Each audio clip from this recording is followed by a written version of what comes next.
não enfraquecer na fé. Nós somos muitas vezes levados à prova da nossa fé, e somos levados a alguns extremos, e esses extremos, se nós aguentarmos, nós vamos ter o termômetro, se nós estamos fortes, ou se nós estamos fracos na fé. Somente ao passar por esses extremos, somente muitas vezes a ir além dos nossos limites, é que nós vamos entender se nós estamos preparados, porque exatamente Deus permite tais situações na nossa vida, para que nós possamos estar preparados para aquilo que Ele tem reservado para nós. Então, quando você é submetido à prova, não é que Deus te abandonou, mas é porque Ele está te treinando, é que Ele está te forjando, e Ele está te preparando para coisas maiores. Então levanta a sua mão e fala assim: Deus está me preparando para coisas maiores. Como você vai passar por essa prova, é que vai dizer se você ainda é fraco espiritualmente, ou se você já é uma pessoa forte espiritualmente. O como você vai passar pela dificuldade, vai mostrar se você é um menino na fé, ou uma criança ainda que precisa de leite, e que não aguenta passar por nenhuma luta, ou se você realmente já está preparado para enfrentar as guerras, e você já está crescendo, e você está ficando maduro espiritualmente. O que vai dizer isso? Não é o pastor que vai dizer isso, não é você que vai dizer que você está maduro, é exatamente o teu comportamento no dia mal. Então diz assim comigo: meu comportamento no dia mal vai dizer se eu estou maduro. Olha para quem está do seu lado e fala isso: o teu comportamento no dia da luta vai te mostrar se você amadureceu ou se você é um menino. Na fase difícil, irmãos, é que nós vamos descobrir quem verdadeiramente somos. Na fase da aflição, na fase em que somos afrontados, na fase em que temos que esperar. A Bíblia fala em Provérbios, no capítulo 13, no versículo 12, que a esperança adiada enfraquece o coração. E é verdade, você está esperando por muito tempo por uma mudança, você está esperando por muito tempo por uma resposta, você está esperando por muito tempo por uma vitória, ela não vem. Isso que acontece, enfraquece o teu coração, e você já não crê mais como cria antes. Você muitas vezes começa a deixar o espírito de dúvida entrar dentro do teu coração, e aí então você se sente muito distante das promessas de Deus. E o que nós lemos aqui em Romanos 4? Abraão passou por esse momento, Abraão passou por um momento de aflição, Abraão passou por um momento de afronta, Abraão passou por um momento de luta, mas esses momentos não foram capazes de enfraquecer a fé de Abraão. Nós vemos aqui, quem está com a Bíblia aberta aí, olha só, versículo 19 fala: e sem enfraquecer na fé, embora levasse em conta o seu próprio corpo amortecido.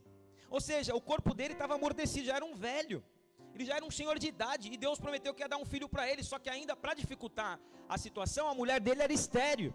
Mas a Bíblia fala que mesmo ele olhando para o corpo dele, não vendo como aquele milagre acontecer, e mesmo olhando para a mulher dele, vendo que ela era estéril e não tinha como, ele não enfraqueceu na fé, diante das circunstâncias que diziam não, mas ele disse: se Deus falou, eu creio. E mais, versículo 20, quem está com a Bíblia aberta aí? Versículo 20, não duvidou por incredulidade da promessa de Deus, mas pela fé se fortaleceu. Que mais que ele fez? Dando glória a Deus. Ou seja, mesmo diante de uma situação impossível, mesmo diante de uma palavra de Deus que estava demorando para se cumprir, ele se fortaleceu na fé, ele não duvidou, e ainda por cima, deu glória a Deus. E o que Deus espera de nós nessa noite? Que nós possamos fazer como Abraão, mesmo diante da dificuldade, mesmo diante da luta, mesmo diante das limitações humanas, mesmo muitas vezes nos sentindo longe daquilo que são as promessas de Deus, que nós possamos dar glória a Deus, crendo que Ele é poderoso, porque Ele fala aqui no versículo de número 21, estando plenamente convicto que Ele era poderoso para cumprir o que prometera. Então eu, muitas vezes olho para a minha estrutura humana, muitas vezes eu olho para os limites, muitas vezes eu olho para os desafios, muitas vezes eu olho para o tempo passando, e muitas vezes parece que as coisas não estão acontecendo, e eu tenho todos os motivos para me enfraquecer, mas eu não vou me enfraquecer, porque Deus me chamou para andar pela fé, e o Senhor te chamou para andar pela fé, e você precisa começar a se fortalecer, e começar a abrir a tua boca, não para reclamar, porque quem é fraco espiritualmente, ele reclama, mas quem é maduro espiritualmente, ele glorifica, amém? E quando você glorifica, então Deus começa a mudar a tua história. A Bíblia fala que Paulo e Silas, eles foram presos injustamente por pregar o Evangelho, e aí, lá na prisão, eles poderiam abrir a boca para reclamar, sim ou não? Eles poderiam falar, cadê Deus? Nós estamos falando de Deus, nós estamos pregando o Evangelho, estamos viajando, a gente não tem o que comer às vezes, a gente não tem onde dormir às vezes, e aí Deus ainda permite a gente ser injustiçado, estamos aqui na prisão, mas a palavra fala que não saiu reclamação da boca desses dois, mas eles começaram a louvar o nome de Deus, eles começaram a louvar o nome de Jesus naquela hora, e a palavra fala que à meia-noite, a prisão sofreu um terremoto, e ali todas as portas das prisões se abriram, e os presos ficaram impressionados, porque falaram, nossa, alguma coisa sobrenatural está acontecendo, e nós sabemos que foi por causa do louvor desses dois homens, e eles não abriram a boca para blasfemar, mas eles glorificaram e louvaram o nome do Senhor, e o Senhor visitou eles naquela prisão, naquela noite, e mostrou que era Deus na vida deles. Eu fiquei pensando, vocês viram o que aconteceu com a mãe do Delino Marçal? Quem viu a reportagem? O Delino Marçal, aquele que canta, se Deus fizer, Ele é Deus, se não fizer. A mãe dele foi morta a pauladas, ela era pastora de uma igreja em Goiânia, foi morta a pauladas por um homem louco. Eu estava vindo com a Fran, e falei para ela, agora, imagina como que está esse cara, imagina como está o coração dele. Por mais que isso, tenho certeza que isso vai ser um propósito de Deus, às vezes para que ele possa entrar em outros lugares que ele nunca entraria, mas mesmo assim, eu não trocaria isso para perder uma mãe. Eu nem sei o que eu vou fazer quando eu perder a minha, eu não sei, mas aí o louvor que ele canta vai ter que fazer sentido para ele agora.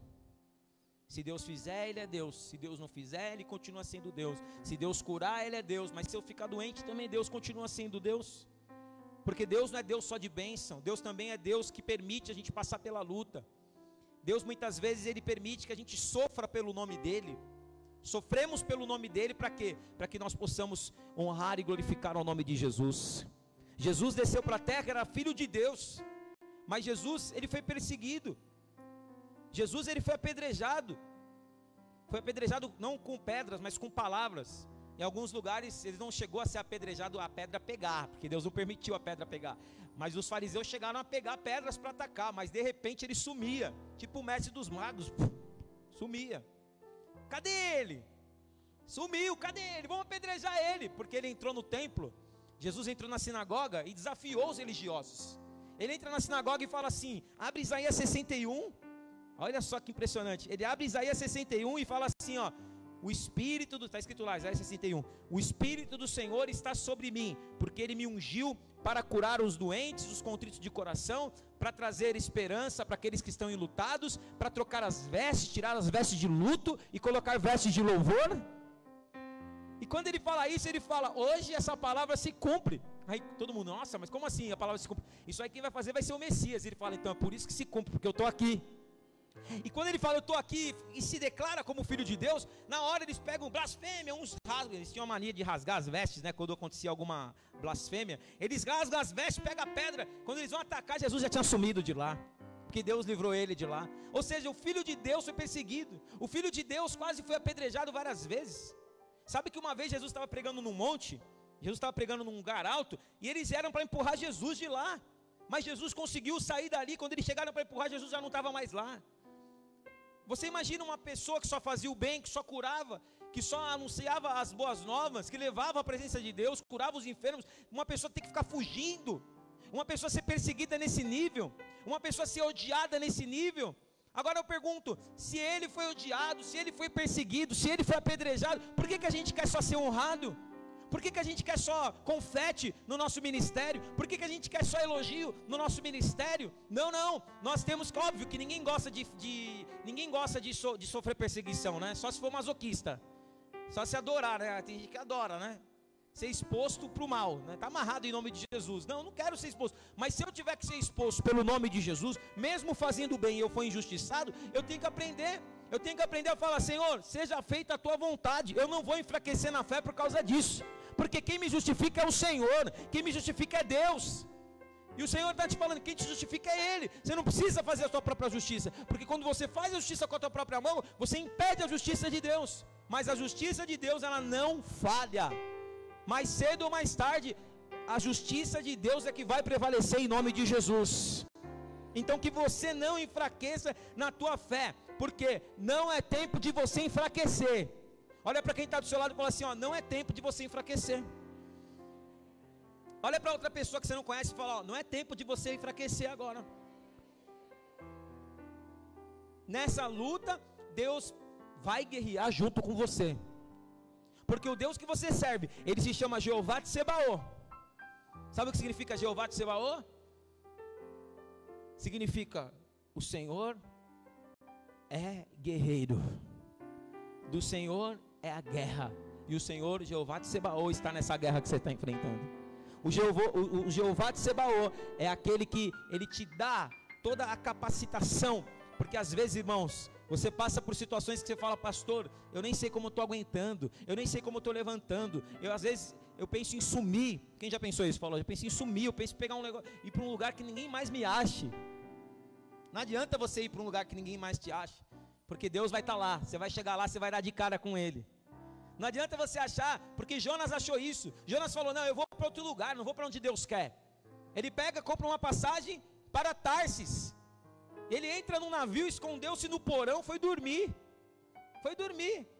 Mas a Bíblia fala que teve uma grande tempestade. Nem no porão de um navio, indo para um lugar longe, ele teve sossego.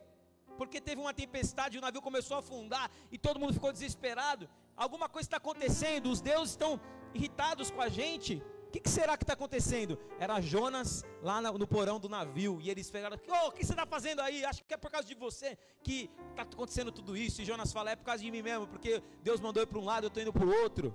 E eles falam: e agora, o que nós vamos fazer? Fala que oferta que esse Deus quer. E Jonas falou: não, ele não quer nenhuma oferta, ele quer que eu vá para onde ele quer que eu vá. Então o que nós vamos fazer? Me joguem no mar. E os caras: não, mas você vai morrer, me joguem no mar, senão não vai parar a tempestade. E tem tempestades na nossa vida que vem porque a gente fica resistindo a fazer a vontade de Deus. A gente enfraquece por quê? Porque Deus está mandando a gente ir para um lado, a gente quer ir para o outro. Deus está mandando a gente fazer um negócio, a gente quer fazer outro. E muitas vezes vem as tempestades sobre as nossas vidas. E sabe como que cessou aquela tempestade? Quando jogaram Jonas no mar. Mas Deus não permitiu a morte de Jonas. Deus teve misericórdia, mandou um grande peixe que engoliu ele. E ele ficou na barriga do peixe. Lá na barriga do peixe ele se arrepende e fala: Deus, me perdoa, eu não vou mais para onde eu quero, faz a tua vontade na minha vida. Aí Deus fala para o peixe: vai lá agora, cospe Jonas na terra. O peixe vai lá e vomita. Jonas ficou cheio de gosma do peixe. Imagina, vomitou Jonas. Jonas precisa de tudo isso para ir para o lugar que Deus quer. Precisa de tudo isso para fazer a vontade de Deus. Você precisa passar por mais um quê? Para entender que o teu lugar é na presença de Deus. Não é hora de você se desviar. Não existe crente não praticante. Católico existe, né? Você é católico? Sou. Você vai na igreja? Não sou não praticante. Mas e o evangélico? Evangélico que não pratica é desviado. Agora eu falo: você quer ser um desviado? Está amarrado em nome de Jesus. Você vai se desviar bem agora, nos 45 do segundo tempo, que Jesus já está de pé no trono, preparando os anjos, tudo para voltar entre as nuvens do céu. É agora que você vai fazer isso? Você está a fim de ficar aqui? Você está a fim de ser um missionário, né? Depois do arrebatamento, está a fim? Quer ficar? Não, pastor, porque Deus me falou que eu vou ser um dos 144 mil que vou evangelizar depois do arrebatamento. Então amém, receba essa unção. Eu já quero, não quero ser esse missionário não, já estou sendo agora. Porque depois que Jesus voltar, que eu subir com a igreja, os 144 mil, eu nem sei quem vai ser. Vou orar para não ser eu, para não ser minha filha. Porque imagina, vai ser muito difícil depois para pregar. E vai ser muito difícil depois para aceitar também. Porque as pessoas que aceitarem, elas serão mortas por não negar a fé em Cristo. Ou elas negam a fé em Cristo, ou elas aceitam a Cristo e morrem em guilhotina, em fuzilamento, enforcadas. Isso vai acontecer no tempo da grande tribulação. Só que aqueles que creem em Cristo na grande tribulação já vão estar com Ele lá na eternidade. Amém? Eu não quero ficar para a segunda leva. Fala assim, eu não vou ficar para a segunda leva. Então, irmão, sabe o que você tem que fazer? Se fortalecer agora. Não deixa para se fortalecer depois. Estava falando para os meninos esses dias, Tiago, irmão de Jesus, ele não creu em Jesus enquanto Jesus estava vivo. Tiago, esse da Bíblia aqui, que nós vamos ler daqui a pouquinho, mas olha o que ele fala aqui, ó, em Tiago, em Tiago 5,19, abra lá, final da Bíblia, Hebreus, Tiago, vai em Apocalipse e volta, que você acha? Tiago capítulo 5, olha só, o Tiago que não cria em Jesus, agora escreve isso, que nós vamos ler, Tiago 5,19, olha o que a Bíblia diz aqui, achou? Diz assim, meus irmãos, se alguém entre vós se desviar da verdade, e alguém o converter, sabei que aquele que converte um pecador do seu caminho errado, salvará do quê? Da morte a alma dele e cobrirá multidão de pecados. O Tiago que não cria no próprio irmão, primo irmão, né? O Tiago que não cria em Jesus, enquanto ele estava vivo, você imagina, né? Jesus sendo Jesus, o Filho de Deus, e o próprio irmão não crendo nele. Por isso que fala, o profeta não tem honra na sua própria casa. Muitas vezes, né? Tem gente que, você fora da sua casa, tem gente que fala, nossa, você tem uma unção, você ora por mim, olha, Deus fez milagre através da sua vida. E às vezes, gente da nossa casa não vão crer na gente. Às vezes você, na tua casa, você não vai ter honra. Às vezes na tua casa você não vai ter reconhecimento. Essa é uma grande verdade. Mas o que você tem que fazer? Você tem que permanecer firme mesmo assim, não pode enfraquecer. Quem já aqui já enfraqueceu por crítica da família? Levanta a mão. Ah, você está indo na igreja, para de ir na igreja. Quem aqui já te desanimou por causa disso? Muitas críticas. Você está indo na igreja, você vai muito na igreja, você para de ser bobo. Você só fica aí perdendo a sua vida, perdendo a sua juventude. O que você está ganhando com isso? Cadê o teu Deus?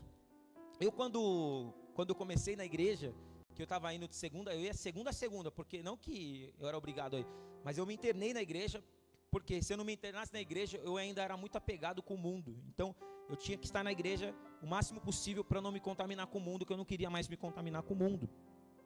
E eu lembro que minha mãe falava assim para mim, leva a tua cama para a igreja.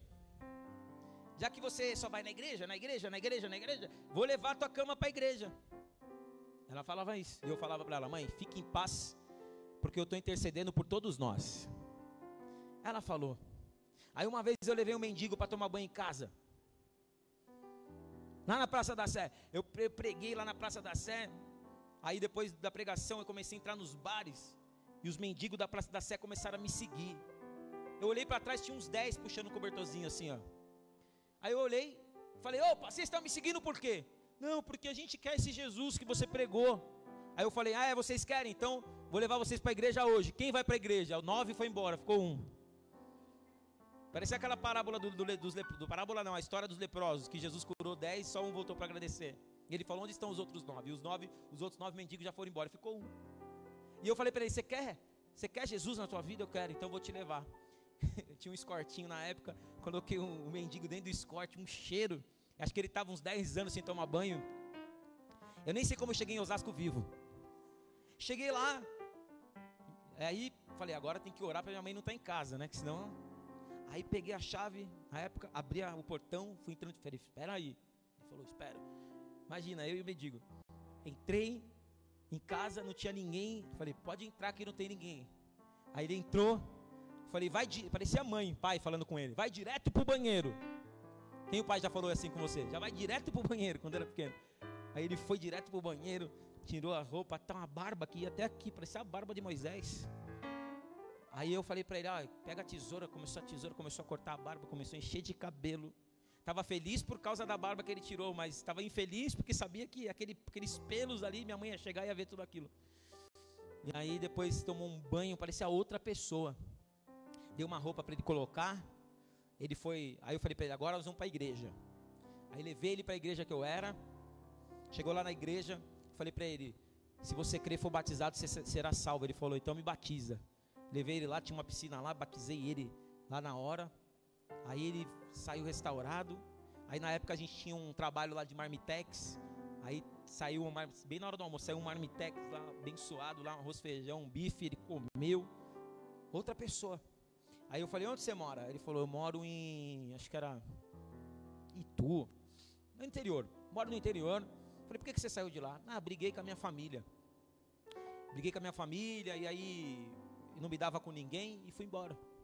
E eu não tenho coragem de voltar, porque o orgulho é muito grande, né? Para voltar e pedir para voltar e reconciliar com a família. Falei para ele: então faz assim, ó, daqui a pouco à noite vai ter um culto. Depois do culto, nós vamos fazer uma vaquinha, vamos comprar uma passagem para você e você vai voltar lá para a sua cidade. Beleza? Beleza. Aí quando, isso era umas 3 horas da tarde que tinha comido. Quando chegou 5 horas da tarde, ele falou para mim assim: ô, queria falar uma coisa para você. Eu falei: pode falar. Senti que não era uma coisa boa. Aí ele falou assim: então, sabe o que acontece? É que eu tenho uma namorada lá na Praça da Sé. Ela também é mendiga. E eu estou muito apaixonado por ela. Então, eu até agradeço tudo isso que você fez por mim. E eu já começando a ficar com raiva dele. Eu até agradeço o que você fez por mim, mas assim, eu quero voltar para a praça. Rapaz, me deu um nervosismo. Falei: depois de tudo isso, de arriscar a minha vida para sujar o banheiro da minha mãe, agora você vai fazer uma coisa dessa, fazer eu te levar de volta para a praça? É, você pode me dar uma carona? Eu falei: que carona? Toma o passe de trem, vai de trem. Deu o passe de trem, ele foi de trem, nunca mais vi. Ele teve a oportunidade, mas não agarrou a oportunidade. Infelizmente, ele se deixou levar pela carne dele. Porque no espírito ele tinha uma nova oportunidade, mas ele não quis, ele deu vazão à carne dele e voltou para a praça. Você acha que Deus tinha isso para ele? Com certeza, ou ele morreu na praça, porque já fazem mais de 15 anos isso, mais de 17 anos isso, ou ele morreu na praça, ou simplesmente ainda está na praça. Esse não é o caminho que Deus tem. Deus não tem um caminho para você morrer na humilhação. Deus não tem um caminho para você viver uma subvida. Deus não tem um caminho para você de miséria. Deus não tem um caminho para você ser um homem errante, uma mulher errante. Sabe o que é um homem errante? Que anda sem direção, anda conforme o vento, anda conforme o destino. Deus não tem esse caminho para nenhum de nós, mas isso acontece quando a gente se desvia da verdade. E é tão sério isso que Tiago fala, ele fala assim: se alguém se desviar da verdade, alguém converter essa pessoa, sabe que alguém que converte um pecador do seu mau caminho, salvará ele da morte, e a alma dele cobrirá a multidão de pecados. Como um desvio da presença de Deus pode trazer morte para a tua vida em todos os sentidos. Mas as pessoas não entendem isso. As pessoas falam: não, eu vou me afastar um pouco, eu vou dar um tempo. Sabe aquela história? Eu vou dar um tempo da igreja, eu vou dar um tempo, acho que eu estou indo muito, não sei o que. Irmão, não é hora de dar tempo. Isso vai te desviar. Porque Deus falou para mim que tem muitas ovelhas enfraquecidas, mas eu vim aqui hoje para te dizer: tem fortalecimento nesse lugar para a tua vida. Você não vai se deixar levar, essa fraqueza não vai te desviar em nome de Jesus. Fala assim: eu não vou me desviar. Agora a pergunta que eu faço para você: você está forte ou você está fraco? Como você está espiritualmente? Não é você que vai responder, mas é a luta. O como você se comporta na luta é que vai dizer se você está forte ou se você está fraco. Porque dá glória a Deus quando tudo está bem, qualquer um dá. Dá glória a Deus quando tem dinheiro no bolso, todo mundo dá. Dá glória a Deus quando conseguiu um bom encontro, todo mundo dá. Mas eu quero ver você dar glória a Deus igual a Abraão, sem ter nada, sem ter visto nenhum sinal do milagre, mas você ainda assim fala: não, eu já vou começar a dar glória a Deus, porque se Ele prometeu, Ele vai cumprir na minha vida. Deus, pode aplaudir ao Senhor, irmão, vocês estão acanhados. Tem gente que está por um fio. Deus falou para mim, sabe, eu tive uma visão de uma corda assim, ó. Sabe corda grossa? Uma corda grossa, mas a corda chegava um momento dela que ela ficava só uma tirinha assim, ligando a outra parte. Sabe o que Deus falou para mim? Falou para mim que tem gente por um fio. Você está por um fio em desistir, você estará por um fio em abandonar, você está por um fio, muitas vezes, em desanimar, em morrer espiritualmente. Você está por um fio de desacreditar totalmente, de deixar a incredulidade entrar e dominar o teu coração. Olha aqui o iPad, o iPad falou para mim assim agora, ó, bateria fraca, tá? Não são. O que vai acontecer se eu não colocar ele para carregar? Apagou. Será que também na tua vida não está assim? Avisando, bateria fraca, carrega. Começa a ter um relacionamento com Deus. Diga não para a sua carne. O grande desafio do cristão vai ser dizer não para a sua carne todos os dias até a volta de Cristo. Não é quando você estiver no caixão lá. Quando estiver no caixão, agora matei minha carne, agora morreu mesmo. É matar desde já. Você precisa contrariar a tua carne. Tua carne quer uma coisa, você faz o contrário do que ela quer. Se a tua carne fala, não vai para a igreja hoje, você fala, então é o sinal para eu ir. Amém? Eu tenho isso como um sinal na minha vida. Todas as vezes que o inimigo levanta bocas para falar, não é o caminho, eu falo, glória a Deus, então é esse caminho que eu vou. Todas as vezes que o inimigo fala, acho que não vai dar certo, pode fazer que vai dar certo em nome de Jesus. Porque eu aprendi que o diabo, ele é um trombeteiro da bênção. Então olha para quem está do teu lado e fala assim, o diabo, ele é um trombeteiro da bênção. O diabo quando começa a falar, não vai dar, não vai conseguir, vai morrer. Então você pode começar a entender que a bênção está chegando. Porque quando a situação começa a piorar, é o diabo estribuchando para sair em nome de Jesus Cristo. E eu sei que o Senhor vai fazer a obra que Ele prometeu na tua vida. Amém? Mas você tem que dizer não para a tua carne. Gálatas capítulo 5, abra sua Bíblia. Gálatas capítulo 5, você está em Tiago, volta um pouquinho. É depois de Coríntios. 2 Coríntios, aí vem Gálatas, Efésios. Então Gálatas capítulo 5. Gálatas, quem não trouxe Bíblia, abre no celular, mas não deixa de acompanhar não. Gálatas capítulo 5, fala dos frutos da carne. Gálatas capítulo 5, quem achou? Olha só, versículo 19, abra lá. Gálatas 5, 19, leia. Quem achou? Então leia. Ora, as obras da carne são conhecidas e são prostituição, impureza, lascívia, idolatria, feitiçaria, inimizade, porfia, ciúmes, iras, discórdia, dissensões, facções. Que mais? Inveja, bebedice, glutonaria. Olha os comilão aí. Pastor, beber é pecado, comer também é, está escrito aqui, ó. Coisas, né? Que mais? Coisas que vos preveni que não herdará o reino de Deus os que tais coisas praticam. Então, qual que é o desafio do cristão que eu falei? Vencer a carne. Então fala assim, em nome de Jesus, eu vou vencer a carne. A carne, se você vê no versículo 16, no versículo 17 fala, a carne milita contra o espírito. Os dois são opostos. O que é a carne? A carne, ela tem 3 âmbitos em você. A carne é a tua mente, a carne é o teu coração e a carne é os teus sentimentos. A carne é a tua mente, intelecto, coração, que aí envolve a alma e os sentimentos. Quando a Bíblia fala coração, ela está falando intelecto, ela está falando alma, ela está falando sentimentos. Então a tua carne, ela luta contra um só. São quase 4 contra 1, porque ainda tem a parte física. São quase 4 contra 1. Mas o 1 é o espírito. Amém? O espírito que está dentro de você. Aí tem sentido a palavra de Paulo em 2 Coríntios, no capítulo 4, no versículo 16, que ele fala assim: ainda que o meu homem exterior, e exterior que ele está falando é mente, coração, sentimentos e carcaça, ainda que o meu homem exterior se corrompa, todavia o meu homem interior se renova. Muitas vezes você fala, pastor, então estou entendendo, eu estou fraco porque eu estou fraco na alma, eu estou fraco na mente, não estou conseguindo nem organizar os meus pensamentos, eu estou fraco no meu coração está abatido, está entristecido, eu estou fraco nos meus sentimentos, eu estou sentindo só coisa ruim, eu não estou conseguindo sentir coisa boa. Ou seja, você está fraco, exatamente, está fraco exteriormente, está corrompido exteriormente, mas tem uma porta de emergência dentro de você.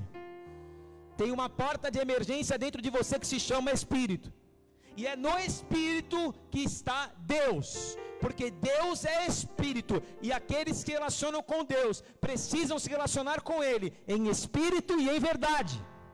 Então é no Espírito que Deus fala, é no Espírito que você é fortalecido, é no Espírito que você tem fé, é no Espírito que você tem esperança, é no Espírito que você vai sair daqui nessa noite.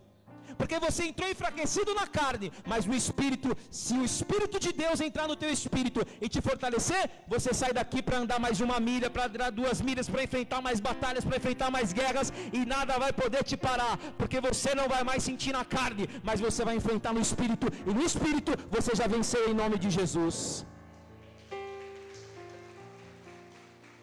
Você está aberto ainda em Gálatas? Gálatas 5:22. Mas o fruto do Espírito, quem está aberto aí? Leia comigo. Mas o fruto do Espírito é, leia: amor, alegria, paz, longanimidade, benignidade, bondade, fidelidade, mansidão. Amém? Mansidão e domínio próprio. Contra essas coisas não há lei. E os que são de Cristo crucificaram a carne com as suas paixões e concupiscências. O que significa? Significa que você vai ter que semear. Se você quer colher frutos do Espírito, você tem que semear no Espírito. Ou seja, como é então que eu vou vencer a minha carne? Quando a carne quiser bater, eu vou abençoar. Quando a carne quiser gritar, eu vou ficar quieto. Quando a carne falar, agora dá um jeito na sua vida, você fala, não dou jeito, porque quem governa a minha vida é o Senhor.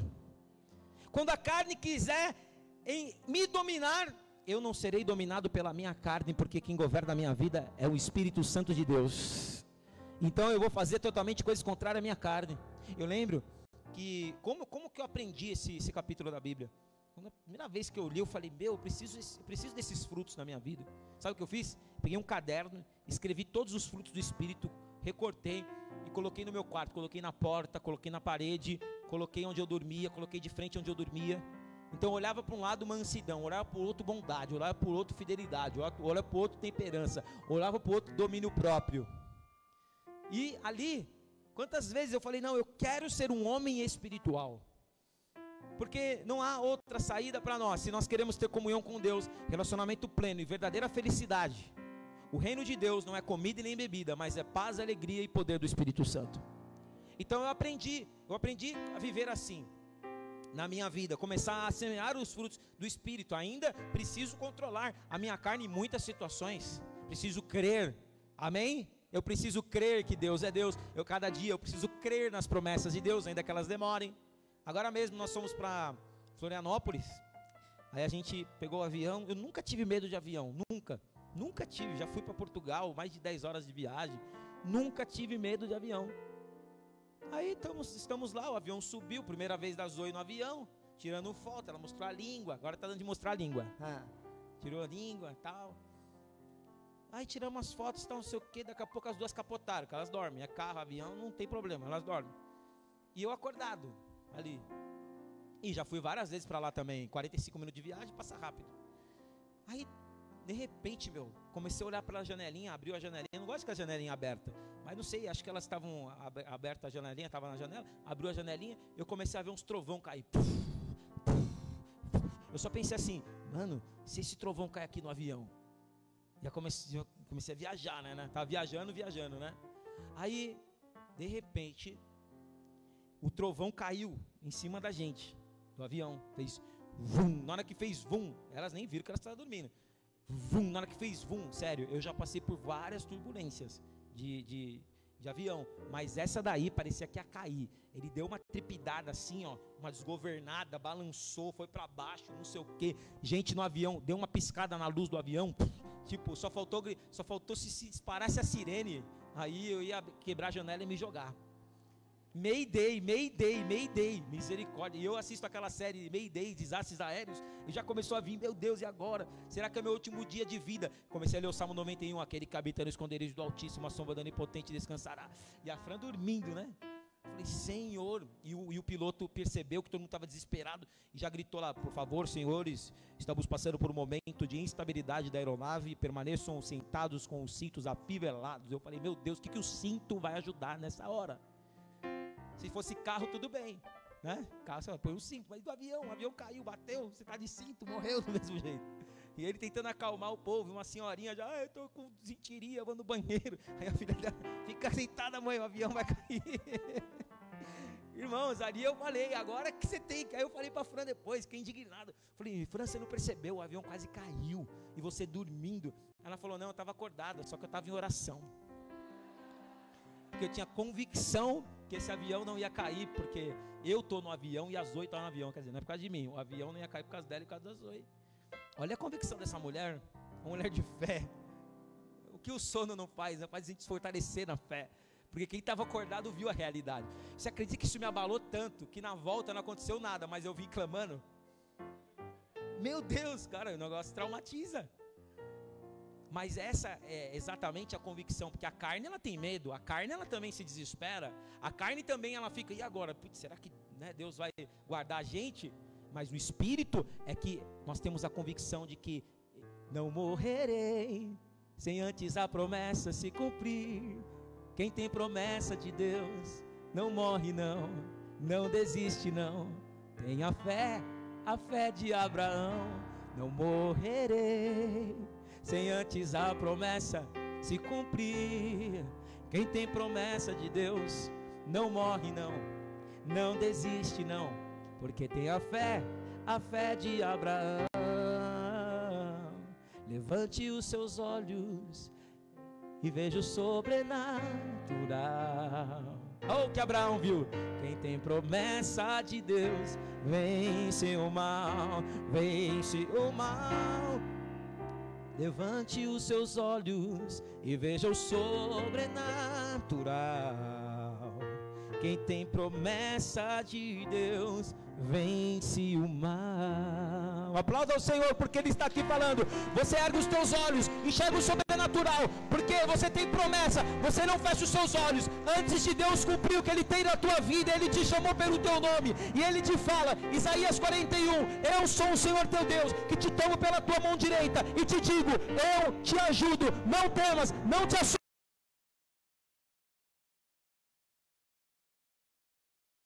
Entrei na sala, um tio meu, o pastor Silas, mandou para mim uma mensagem. Vou ler aqui. Eu acabei de pregar essa palavra de manhã. Ele manda um WhatsApp para mim. Ele sempre manda uns WhatsApps aí para mim. Eu gosto muito dele. Ele mandou aqui para mim, ó. Até mandei um foguinho para ele aqui também. Ele escreveu: não temas, porque eu sou contigo. Não te assombres, porque eu sou teu Deus. Eu te esforço, eu te ajudo, te sustento com a destra da minha justiça. Aleluia. Isaías 41. Eu falei glória a Deus, porque foi a mesma palavra.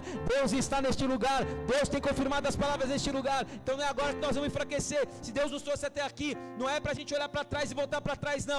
É pra gente continuar, porque grandes coisas vai fazer o Senhor pelas nossas vidas. Grandes coisas Deus tem com você. Grandes coisas Deus tem com a tua família. Grandes promessas Deus vai cumprir na tua vida em nome de Jesus. O que você precisa fazer? Ficar firme no Senhor. Por quê? O Evangelho é mais do que uma religião. Fala assim comigo: o Evangelho é mais do que uma religião. Fala assim comigo: o Evangelho é relacionamento com Deus. Relacionamento com Deus envolve primeiro renúncia. A Bíblia fala, Lucas 9:23, aquele que vier após mim, tome a sua cruz, me siga e negue-se a si mesmo. Renúncia. Você quer viver no Espírito? Renuncie a tua carne, renuncie o teu eu, renuncie as tuas vontades, renuncie os seus projetos, renuncie tudo aquilo que o diabo falar, vai ser melhor para você. Cuida da sua vida, seja independente. Não seja independente, seja totalmente dependente do Senhor e do chamado que Ele colocou na tua vida. Segundo, para que você possa viver no Espírito e ter certeza que a promessa vai se cumprir, você tem que ter visão de reino.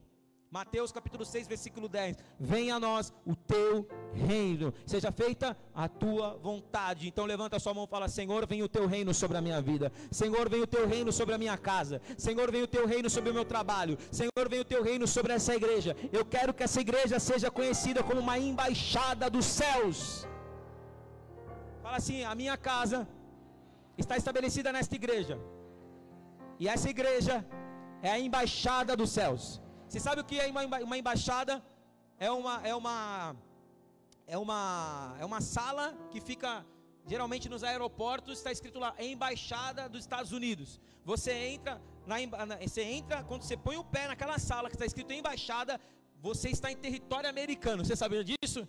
Se você entra na embaixada italiana, você agora está debaixo das leis italianas, naquela embaixada italiana. Se você, mas eu estou no Brasil, não, mas você está dentro da embaixada italiana, então as leis que regem não é mais brasileira. Se o Robinho entrar na embaixada italiana, ele está perdido.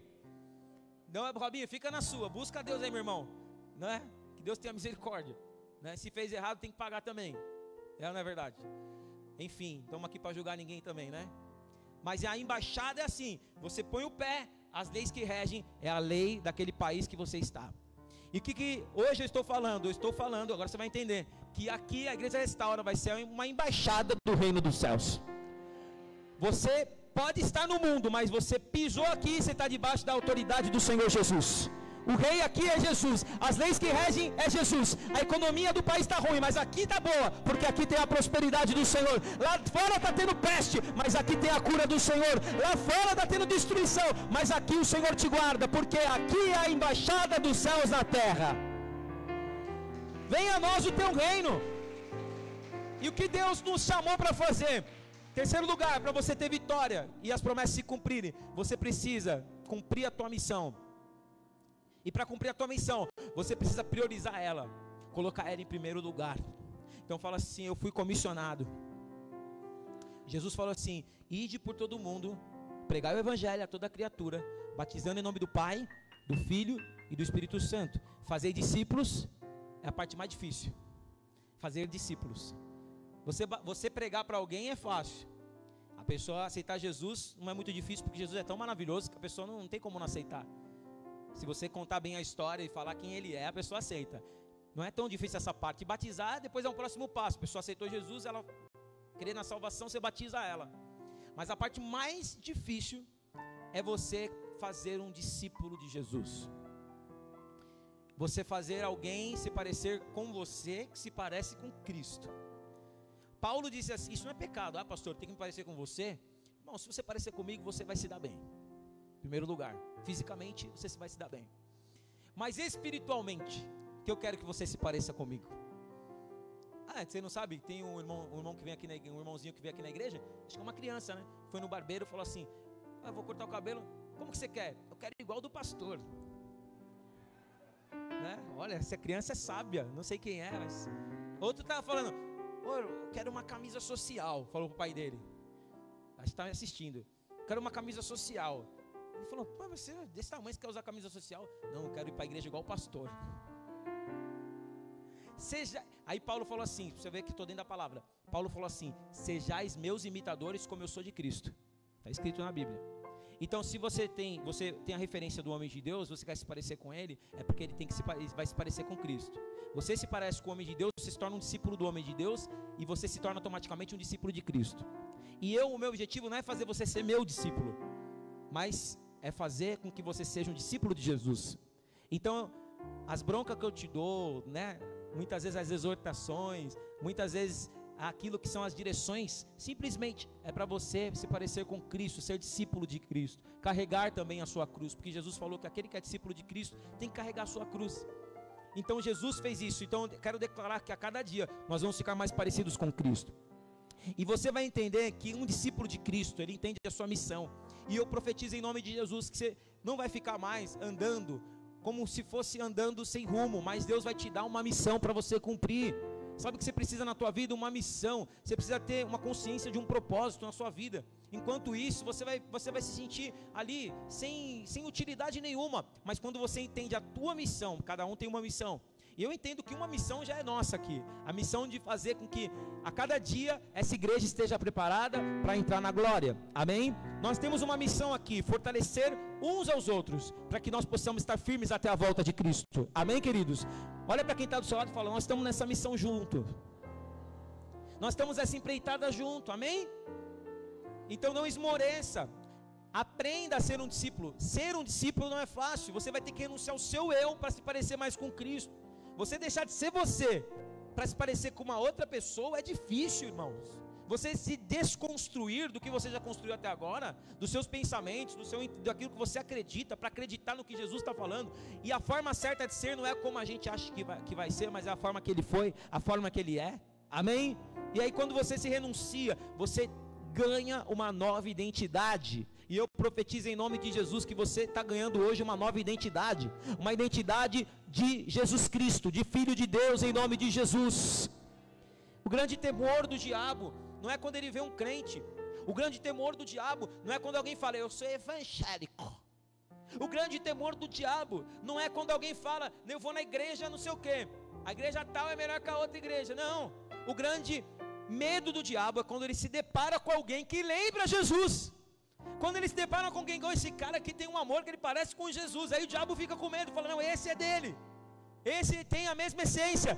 Eu não quero ter uma aparência, mas eu quero ter uma essência. Quem olhar para mim vai ver Jesus, em nome do Senhor. Eu renuncio a mim mesmo para me parecer cada vez mais com Jesus Cristo. E em último lugar, quando você realmente entende que as promessas vão se cumprir na tua vida, é quando você tem a visão do Apocalipse. 1 Tessalonicenses capítulo 5, no versículo 4, olha o que a Bíblia fala. Eu vou abrir só para você saber que está escrito aqui. 1 Tessalonicenses, abre aí sua Bíblia.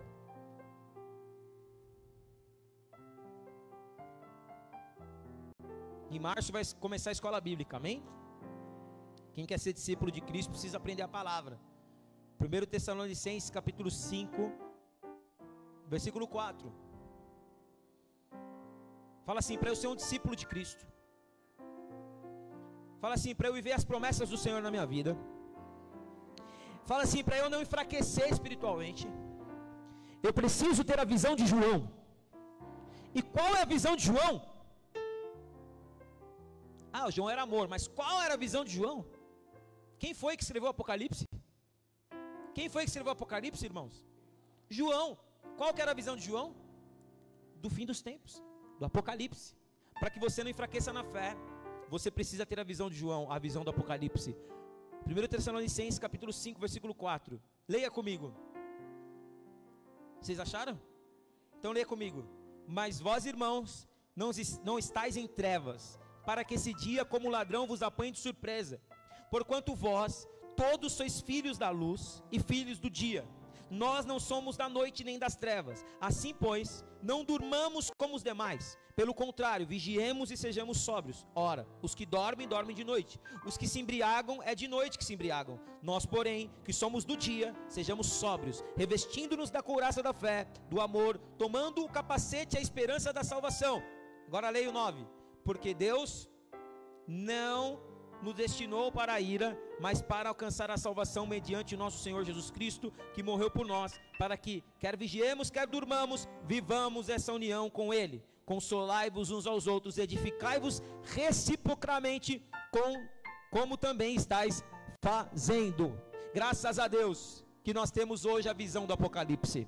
Porque enquanto eu só tinha a visão humana, eu pregava que você ia ter vitória, eu pregava que você ia conquistar, eu pregava que você ia prosperar, eu pregava que você ia comprar um carro novo, eu pregava que você ia ter um emprego maravilhoso. Isso não é pecado, eu profetizo, você vai ter. Só que a principal coisa a gente quase não pregava, que era exatamente a visão do fim, que era a visão do Apocalipse, que era preparar a noiva para o cordeiro que está chegando. E aí o Senhor veio e falou comigo: sabe por que você está fraco? Sabe por que você está cansado? Porque você não está se preparando para o fim, você está se preparando para as coisas dessa terra, para as coisas dessa vida, está esquecendo que é algo muito maior, que já é uma cidade que está sendo construída. Aí a minha pregação mudou, aí o Senhor começou a me fortalecer a cada pregação, e hoje eu estou forte. Por que eu estou forte? Porque eu estou esperando Jesus Cristo voltar, e não tem como eu enfraquecer quando eu tenho essa visão, porque eu sei que a cada dia a minha candeia tem que estar acesa, a lâmpada não se apaga, não fica fraca,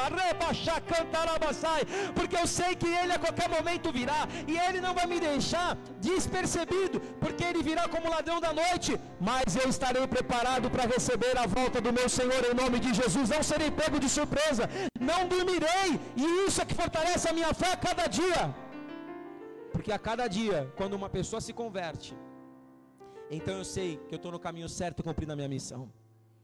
E você vai ter essa certeza em nome de Jesus na tua vida.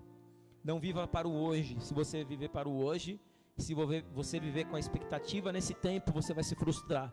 Mas quando você olha para Jesus e fala: Senhor, eis-me aqui, estou esperando a tua volta, a minha vida é tua, eu já consigo enxergar tudo que nós vamos viver o pós. 100 anos é muito pouco para um ser humano viver. 100 anos é muito pouco para um ser humano viver. Eu sei que há muito mais para nós vivermos. Por isso que eu não tenho medo, apesar do avião da turbulência do Salmo 91, mas se o Senhor quiser me levar, amém. Eis-me aqui, Senhor, mas eu sei que Ele não vai me levar, porque ainda tem muita vida para eu ganhar, e ainda tem muita gente para eu aguentar, e para eu suportar também em amor, amém? Mas o Senhor vai nos dar graça em nome de Jesus. Você sai daqui nessa noite fortalecido na tua fé. Você sai daqui nessa noite com o teu coração fortalecido em nome de Jesus. Se o teu coração estava batido, triste, angustiado, fraco, se na fé você estava pensando em desistir, se você estava pensando em se desviar, se você estava pensando em abandonar, se você estava falando, não está valendo a pena, não vejo, promessa está muito distante, eu vejo muitos sendo abençoados, eu nunca sou abençoado, meu dia não chega, minha hora não chega. O Senhor está falando para você, não tenha Ele por tardio, porque pode até demorar a promessa de Deus, mas ela não falha, e no tempo certo você vai viver todas essas promessas na tua vida em nome de Jesus. Quem crê nisso, dá uma salva de palmas ao Senhor Jesus, porque Ele está aqui nessa noite, cumprindo as promessas. Vamos ficar de pé em nome de Jesus. Nós vamos